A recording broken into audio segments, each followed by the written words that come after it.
আসসালামু আলাইকুম।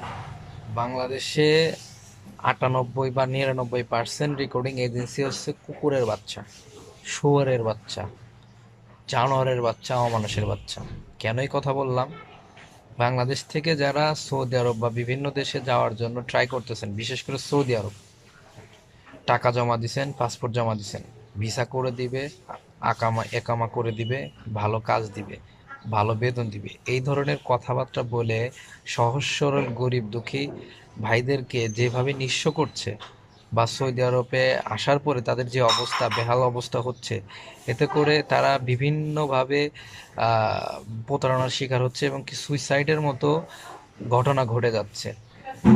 মানে তারা পারিবারিকভাবে, মানসিকভাবে, অর্থনৈতিকভাবে, সকলভাবে তারা ক্ষতিগ্রস্ত হচ্ছে। একটা ডিপ্রেশনের মধ্যে ভুগছে তারা। এটা বাংলাদেশ সরকার দেখতেছে না, কোনো পদক্ষেপে নিতেছে না। কিন্তু এই সকল কুকুরের, শুয়োরের বাচ্চা রেকর্ডিং এজেন্সিগুলো টাকা পয়সা নিয়ে তারা ব্যাংক ব্যালেন্স, বাড়ি ঘর, গাড়ি, বউ বাচ্চা সব কিছু করতেছে। কিন্তু এই যে সাধারণ যে সকল বিদেশ প্রত্যাশী যে লোকগুলো আছে তারা বিপদের মধ্যে পড়তেছে। দিনের পর দিন সুইসাইড করে, স্ট্রোক করে, ব্রেন স্ট্রোক করে মানসিকভাবে অসুস্থ হয়ে মারা যাচ্ছে। এটা দেখার মতো কোনো লোক নেই।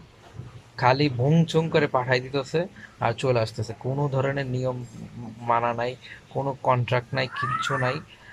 এখন এমন তো অবস্থায় ভাই, বাংলাদেশ থেকে যারা বিদেশ যাবেন খুব সতর্ক হওয়ার চেষ্টা করুন। আপনার টাকা, আপনার পাসপোর্ট, আপনার সিদ্ধান্ত। তারা যেভাবে বোঝাবে আপনি বুঝবেন না। সরাসরি ডিরেক্ট কোম্পানিতে যদি আসতে পারেন তো ভালো, আদারওয়াইজ অন্য কোনোভাবে সৌদি আরব আসার জন্য ট্রাই করেন না, একদম বিপদে পড়বেন।